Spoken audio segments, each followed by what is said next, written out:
welcome to Norwood News. Today is Friday, July 20th, and I'm your host, Krista McDonald. Our lead story this week circles around a strong-arm robbery that occurred at Windsor Gardens amid the torrential rainstorm that swept through Norwood on Tuesday night. Let's go to Chief Bill Brooks for a full briefing on the events. Call came in around 5:40 in the afternoon, and what had happened is that during this downpour, a woman who's 60 years old was inside the that booth there that protects her from the weather. And inside that same booth, under that same protection, were a couple of guys that we now know a couple of guys from Boston in their early 20s. And the victim tells us that they were standing there, and all of a sudden the two men just turned on her. They grabbed her, they pushed her to the wall of that lean-to. They began to punch her, elbow her in the head. They were telling her to give up her purse and not to scream, or they would kill her. They got the purse away from her, and they began to run away. She actually had the foresight to be able to take her phone and take a picture of them as they began to move away. The police were called, and our officers responded to the scene. So we had a very heavy presence. Because of the proximity of the robbery to the commuter rail tracks, the MBTA stopped the commuter rail because we were operating on the tracks looking for these two subjects. We also had officers over on the other side of the tracks in the Ryan Drive neighborhood, and we had officers, of course, checking the Windsor Gardens area to see if we could come up with those subjects. After about 20 minutes or half an hour or so, Officer Justin McKinney, who was on patrol in the Broadway area, spotted a couple of guys who fit the description. He came up on the air and said he had spotted these two, that their clothing fit the description, they fit the same physical description. With backup units, Officer McKinney conducted a stop, what we call the threshold inquiry, to question them on the street. That questioning took place, and then he called for a procedure called a show-up, and that is where one of our units takes the victim or the eyewitness and brings them up to show them the people we have stopped to see if that's the person. Of course, we're very careful in the way we do that. We read scripted instructions to the witness to make sure the witness understands that the people that we're going to be displaying to them may or may not be the people responsible for the offense, and that they should just look at the person and tell us what they think. So those instructions were read by Officer Green, who had the witness in his cruiser with him. He stopped first to where the first suspect was detained, and the witness identified him. The officers had removed the two suspects and separated them so that there would be separate show-ups for each suspect. They then brought the witness to the second suspect, and she made a second identification. The officers then placed both subjects in custody, brought them back to the police station. Of course, we inventoried their property as is the normal course whenever we make an arrest. And they also had with them, they actually had the driver's license, the victim's driver's license on them. And they also had about an ounce or so of marijuana. They had some packaging materials between the two of them. They had about $800 in cash. So they were also charged with drug offenses around possession with intent to distribute marijuana and possession with intent to distribute cocaine. We also found cocaine on them during the booking. Thank you to Chief Brooks and Norwood Police Department for all that they do to keep Norwood safe. Earlier this week, Moderna Therapeutics, a biotechnology company, held a ribbon-cutting ceremony at its state-of-the-art manufacturing facility located at 100 Upperland Road. The 200,000 square foot manufacturing plant was built to advance Moderna's mRNA-based medicines. Messenger RNA is the set of instructions by which cells make proteins and send them to various parts of the body. By using mRNA as a drug, Moderna can take advantage of normal biological processes to create potential treatment. Moderna is currently working on 21 programs, including potential treatments for different forms of cancer, rare diseases, infectious diseases, and heart failure. More than 200 employees will work at the Norwood facility in a wide range of roles, including production, manufacturing, quality control, engineering, and process development. In 2017, Moderna was ranked a top biopharma industry employer by Science Magazine and a top place to work by the Boston Globe. Stay tuned after this break to find out what is happening in your town government, and later in the show we learn about recent upgrades to Town Hall and the Youth Police Academy.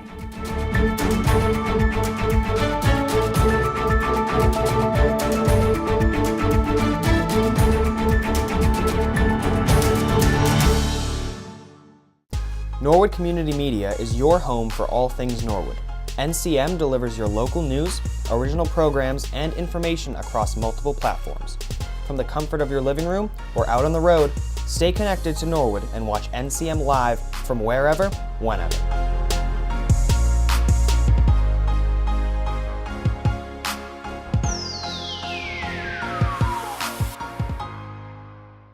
Welcome back to Norwood News. The Budget Balancing Committee met on Monday and continued to discuss fiscal challenges facing town and school budgets. Superintendent Dr. Thompson brought up the under-budgeted areas of the schools, and school committee member Maura Smith discussed the underfunding of foreign language.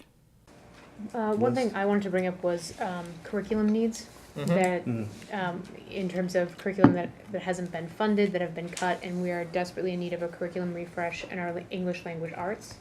That's something that's sort of been continually pushed down, and we have done a curriculum refresh on our math, and we've seen those scores go up. But as we haven't been able to do that on our English, and that is a large investment, sort of coming down the pike. The other thing that I would like to sort of put into people's minds, we all know that there are positions that have been asked for and not funded, but one of the things I'm concerned about, and if you want to speak a little bit more about this, is our lack of foreign language, and that prevents us from being able to meet the Mass Core standard, and that is something that will be putting our students at a fairly large disadvantage, and that's a staffing need that has come up year after year after year, and that's long-term something that I do think we have to look at is our foreign language curriculum. Members also brought up the possibility of AP course cuts. General Manager Tony Mizuko attended the meeting to address the overall town budget and spoke specifically about special ed, town deficits, and healthcare expenses. He also brought up the point that the light department should be generating more free cash. Some of the supplemental appropriations that we're doing, we'll have to look into detail there. Those are doing it. Some of the revenue shortfalls that we're causing, anytime we have a water revenue shortfall, that's all eating away at our free cash. Needham, for instance, is a much wealthier community than us. They do not have a light department, but they generate $10 million a year in free cash. So with our light department, we should be generating a lot more free cash. We're constantly doing things that are squeezing that free cash amount, but if we had that $5, $7, $8 million a year generation of free cash that we were truly free to allocate how we wanted, we could really start to address more of these facility issues. That way when you say, gee, this year we need new windows at an elementary school and it's an $800,000 expense, that's our big capital expense this year, you're paying cash and you're going right for it. Yeah. Members then debated the requirement to meet level service over the next 5 years. Several citizens present spoke up about their personal feelings about level service and its shortcomings. I didn't hear anything about trends in personnel costs given the same personnel for any of the departments, but I know that it's a problem for the schools. I would strongly suggest that as you start getting into what's it like in the next 5 years, that you do that kind of micro-analysis and realize that you're in much worse shape than you think you are. The Budget Balancing Committee will hold their next meeting on August 6th. The Planning Board also met on Monday night. The meeting opened with a presentation regarding site plan approval for Moderna Therapeutics at 100 Tech Drive. Improvements and updates to the existing site were proposed, including more green areas, adding a fence, and installing car chargers. Mr. Chairman, I make a motion that we accept the site plan as presented here with the changes that were incorporated based on the input from the different town departments and also from the town planner. I like that motion. It's a good one. Very thorough. Second it. All in favor say aye. Aye. Opposed? That's 5-0. The board then heard from Mario Gomes about an adequate access plan on Sunset Avenue. Gomes added a slope on the project differently than discussed on the approved plan. I don't think it's so much of grass being the issue, planting grass. I think it's more of the issue is the slope, the pitch of the slope, and and how that slope was constructed. Yeah. And I think that's the real issue. I don't think it's, obviously, you're not gonna plant grass there, but I think Mr. Poro and I think both the board, I think our idea is here that to make sure that slope was properly built and that it approves the town engineer that it'll stay. And that, if it may need a retaining wall, it may need some timbers or whatever, we don't know. And that's why those guys are the engineers. And I don't think it's a question of ripping the wood chips out the grass there.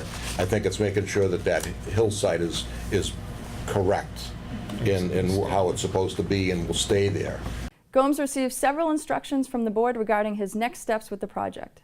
Members then addressed a special permit violation from McDonald's located on 31 Providence Highway.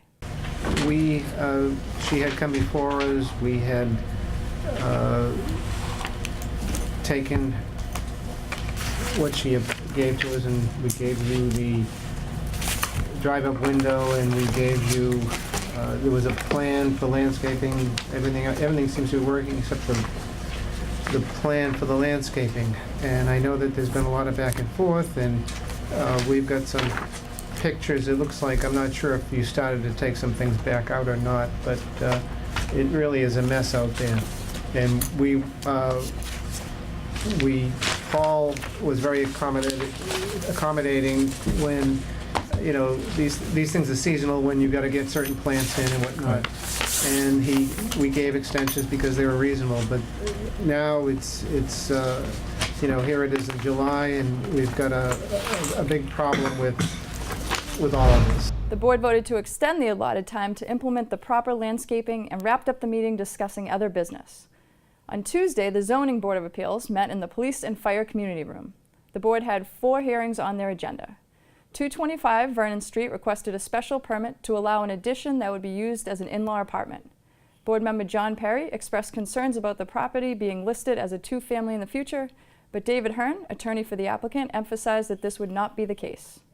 What can't go on and what will not go on, this is not the intention, but what can't go on is to have somebody living there who is not a relative, not a member of the family. The whole point, we call them in-law apartments, they're not necessarily, well, it's somebody's mother-in-law living there, and somebody's mother, and that's the plan. But, you know, whether it's 1 bedroom or 2 bedrooms, whatever you call them, the fact is that this is part of the main house. It is connected to the main house. There is a passageway straight through the main house, which is different from a 2-family house where you have 2 completely separate units that aren't connected by doorways. This is.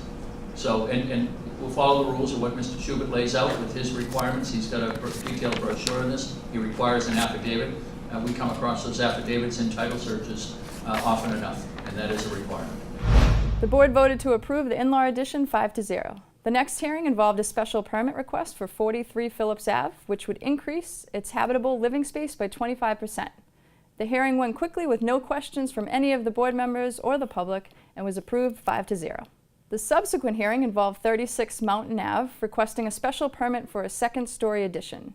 The board was happy that the addition would not extend over the existing garage, and there were no questions from the public. The most anticipated agenda item of the night involved a continuation of the hearing for 76 Astor Ave, where the applicants are trying to install a medical marijuana facility. Arguments over whether or not the Goldfish Swim School and Velocity Sports actually qualify as educational facilities continued.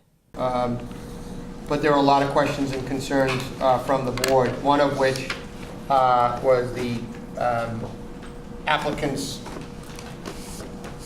being within 500 feet of an educational facility / school, and we were trying to discern whether the Goldfish Swim School was a school, whether Velocity Sports was a recreational facility / gym / whatever it is. It certainly looks like an educational facility that they're learning how to swim and they're young kids. Now the argument's going to be made that, you know, what was the intent of the bylaw when it was adopted for the Department of Public Health? And we modeled our bylaw after the DPH. And was the intent, I heard the other night, that the school within 500 feet of a learning institution or an educational facility, is that more geared towards like the Balch School or the Prescott School or the junior high school? Reasonable people can differ on that, I guess. Board member Paul Easy also discussed his personal trips to the proposed site, where he met and spoke with the surrounding businesses. I did have the opportunity to visit the building today. As a matter of fact, since the last hearing, I've been there at least a dozen times. And I did take it upon myself, because I'm concerned about where this business is gonna go, and everybody around. So I kind of went door to door, and I introduced myself, and I just said, you know what, that, this was before the zoning board, and I was wondering if you could kind of tell me what's going on in this neighborhood. And these are people that but work there, and they've been there for years. And I see in front of this facility, there's a grill and 3 tables. And the only people that ever use that are the people that work in these buildings. There's no kids there. There's no hangouts there. I mean, it can't be any more clear. The people that I spoke to, they felt that, now, not their personal opinion, whether they feel marijuana is good or marijuana is bad. That's not the issue. It's whether or not this is the right location for this business. And I'm going to be honest with you.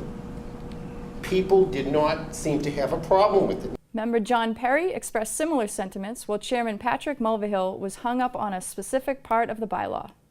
I have the brochure here from the Goldfish. 4 to 15 months up to 5 to 12 years old. It's fair to say that they're children in that age bracket, wouldn't you say? Yes. Our own law says that no RMD shall be located within 250 feet of a residential zoning district or within 500 feet of any parcel containing a school. We've debated the school aspect of it. But help me where it comes to the next letters of the bylaw. Daycare center, church, recreational facility. I wouldn't call it a church. I don't think I could classify this as a daycare center. Recreational facility, maybe. Swimming. But here's the sentence that gets me is that recreational facility or other locations where children may congregate in concentrated numbers. And then it goes on to say, such as ball fields, park, other locations where children may congregate in concentrated numbers.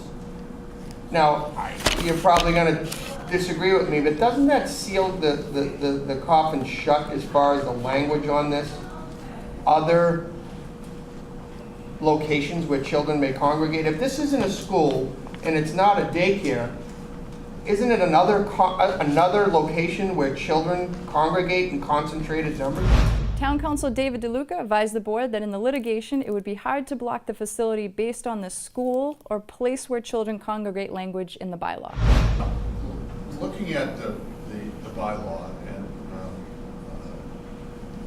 measuring up against what we have in that area, or the site specific, yeah, it's fair to say that it clearly is not a school. Not as schools are defined in case law. I think that would be, frankly, a rabbit hole you don't want to go down. I also have some concern about the notion of it being, or either one of these being a recreational facility, as recognized by not only the cases that support marijuana, but I'm also going to tell you that I took a little detour, if you will, and looked at some of the cases having to do with the sex offender registry and the regulations that work under that set of rules and statute. And it doesn't compare. So I don't think you have a school, I don't think you have a recreational facility. Leaving the catch-all where places where other children or where children tend to congregate. The very specific examples given there in the Bible are clearly public places. It's not exclusive, just like we commonly use the terminology including but not limited to, but it clearly charts a path that, the language that was given by the DPH, adopted by the town, is along the lines of defining those places as generally public places.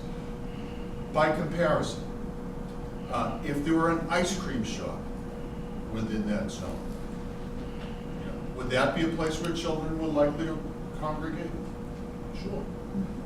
But is it the type of place intended by the framers, if you will, the drafters of the DPH regulation, and then ultimately the town meeting that adopted this bylaw?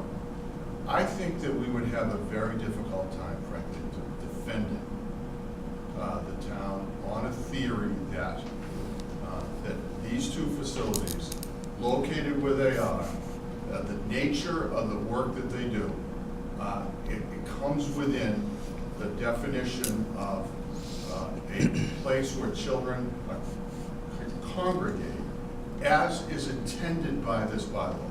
I would have some concern about that from a litigation standpoint, I'll be honest with you.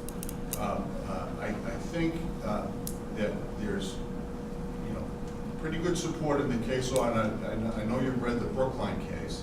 It's not exactly on point, but it's probably as close as we're going to get. After hearing from several members of the public as well as several business owners near the proposed site, the board voted to take the issue under advisement and vote on it at their next meeting on August 7th. On Wednesday night, the Conservation Commission met in room 12 of the Town Hall. The first appointment of the night was Kelly Engineering Group Incorporated, who was representing Moderna Therapeutics. Most of the discussions centered around the wetlands around the new Moderna site. Later in the meeting, United Consultants presented to the board a 3-phase project at 429 Neponset Street. The project is going to include the removal of foundations and then restoring the area. The commission made the vote to continue this hearing until their August 1st meeting. The last appointment of the night was a report from the CPA representative. The commission voted to accept the CPA representative's report. The Conservation Commission's next meeting will be on August 1st in room 12 of Town Hall. To watch the full government meetings, tune into the NCM Government channel or watch them on demand at norwoodcommunitymedia.org. Stay tuned after this break to find out what is going on around our schools this summer.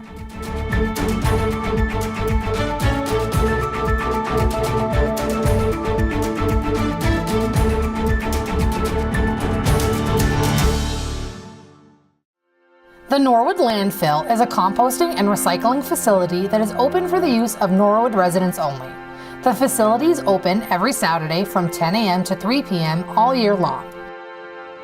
Composting of leaves, brush, and grass clippings are allowed, loose or in biodegradable leaf paper bags.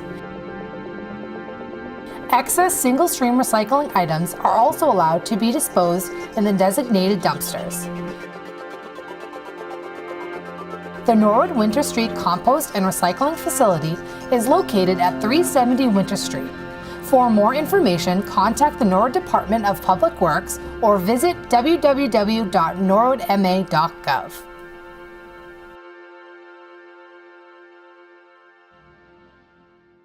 Welcome back, and now for some school news. The gym lights at the Coakley Middle School and the Savage Center have been replaced. Let's go to school electrician Chris Folan to learn why.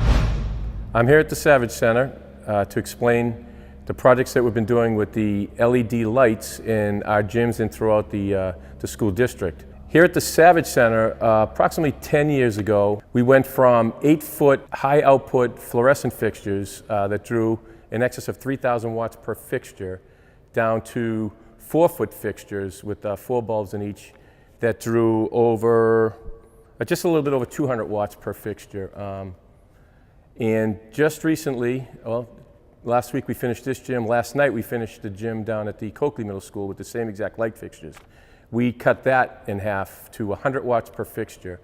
These fixtures are LEDs. There's no more ballast. There's no more lamps. So essentially, in the last 10 years, we've cut the usage down almost 70% in each of the 2 gyms on a daily basis for the light fixtures. There's no ballast, as I mentioned, no lamps, so there's no maintenance to these fixtures. They are expected to have 10,000 hour life expectancy. The lenses on them are high impact resistance. You can see where the original fixtures that were up there were 8-foot fixtures. You can see the bars that are up there. The first fixtures were that long. The second fixtures, we went from 8 feet down to 4 feet. And then these fixtures here are just a little bit more than 14 inches long and about 10 or 11 inches on width. And again, they draw 109 watts, which at home, if you have a light in your cellar and one of those white holders, it's like a 100-watt light bulb most of the time. Some of our old kitchen lights used to have 200-watt bulbs in them. And these fixtures draw the same as a 100-watt light bulb would draw, which is remarkable for the amount of light that comes out of them. So we're in the process of saving a whole bunch of money here in the gym. We got these fixtures, the cost of these fixtures through Nesco, our electrical supplier, and Mass Save. We got a $150 rebate per fixture. We saved $11,100 on the fixtures themselves. It was supposed to be $185 a fixture. We got them for $35 a fixture for 60 of them. So it was a great collaboration that we had, and the maintenance and ground staff, we all got together and got in the gyms and got all 60 light fixtures completed. So the kids will be happy to see when they come back to school in September that the gyms are nice and bright and freshened up a bit. We did the high school gym over last year. We changed all the lights that were in there, 400-watt lights down to 96-watt lights, and there's 60 of them in the high school. So the process is ongoing. Mass Save has been great. Our supplier, Needham Electric, has been great. And we're just going to keep moving forward. We are in the process as well as doing hallway lights at the high school. So it's an ongoing process, and we're going to stay at it. And that's where we are with our portion to save the town money and the school department money. All good for our budgets. Thanks, Chris. Now let's toss it over to Mike Maloof to find out what is happening with Norwood sports. Thanks, Kristen. 14 and 15-year-old baseball teams are officially out of state tournament play. Both teams lost their elimination games earlier this week. The Legion team is entering state tournament play this weekend. The post-70 baseball team won their final game of the season against Needham to make it into the tournament. Good luck to the boys this weekend against Canton. That's all for sports. Now back to the desk. Welcome back. Every year, the Norwood Police Department hosts its Norwood Youth Police Academy. The Youth Academy allows Norwood kids of a certain age to partake in simulated scenarios that can happen when you're on the job as NPD. The kids have investigated mock crime scenes and have gone through the booking process. The kids also had a field trip into Boston and got an airborne visit from the Massachusetts State Police. So most of us here go to a police camp in Norwood. Today is our field day. Earlier there was a police car and an officer came with a canine unit, and now a helicopter's here. So it's a police camp, so they're lining up things with the state police and they're helping us out with things. I like looking at the inside of stuff, so like the controls and things is what I like. And then in the back I saw like supplies they have there. I'm Ethan Duhamel, and you're watching Norwood Community Media. Very cool. If you've been down to the town hall lately, you may have noticed a couple new additions. Throughout the building, new electronic bulletins have been installed. Both broadcast meeting dates and times, as well as town hall announcements. The installation of the signs now broadcasts the information located in the clerk's office with easier accessibility. Should you have any questions about any upcoming meetings, be sure to stop by and check those out. The Summerfest concert series continued on Wednesday night. The weather was perfect for Back in Tune, who began their performance at 7 p.m. and entertained the public until 9 p.m. The Wednesday night concert series will continue next week with the Silver Spurs starting at 7 p.m. In the meantime, you can also check out the Westwood Swing Band this upcoming Sunday at the Sunday Concert on the Common series. This week, Norwood Community Media had their second session of their summer video production workshop, Lights, Camera, Summer. It is a week-long workshop for children in grades 6 through 8. They learn everything from script writing to filming and editing. This summer, the children are producing their very own shows. With the help of their NCM staff teachers, the children went out on the town to find their own news stories. Let's go take a look at one of their projects. Hi, I'm here with Tara Duhamel, president of the Norwood Nuggets Hockey League, talking about the hockey rink that was passed a little while ago. Thank you for taking time out of your day to help us here. No problem. Thanks for having me. Happy to be here. All right. Where is the rink planned to be built? Right now, the rink is planned to be built on the Coakley Middle School Athletic Complex, right on the area of the tennis fields, tennis courts rather. The process of picking that location, it took a little while. There was a committee formed, and they vetted about 12 different locations, and there were different criteria that determined which one would be the best. Some of the criteria was accessibility, how easy is it to get off the highway, cost effectiveness. As you know, a rink needs electricity, gas, and water, and it's very expensive to pump utilities to a location that doesn't already have those types of lines set. So in the end, it was determined that the Coakley was the best option. The tennis courts just seem like a bit small for a hockey rink. How do you plan to work around that? So if you notice, there's land around the tennis courts, and it seems kind of hilly. What we're going to do is level off all of that land. And what's important to note is we're not displacing the tennis courts. The tennis courts will actually be moved behind the Wall and Kelly fields. It's the site of the old Coakley Middle School track, and basically construction for the rink cannot be built until the tennis courts are completely remantled behind the baseball fields. Okay.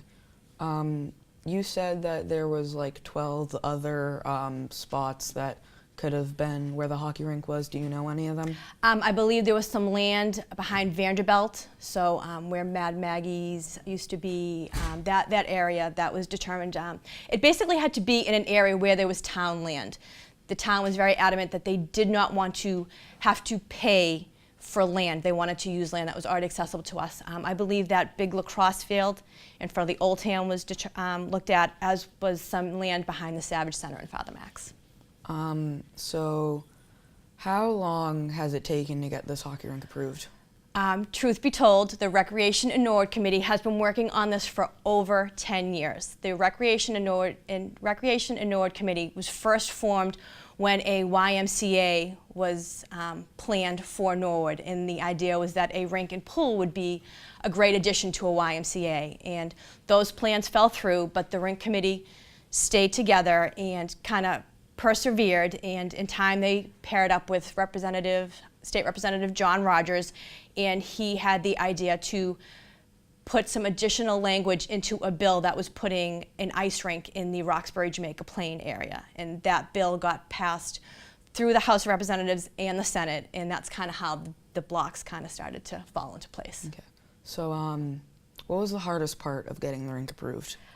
Honestly, it's all hard. Whenever you have a project that requires state funds, there's a series of events that need to occur in a certain sequence.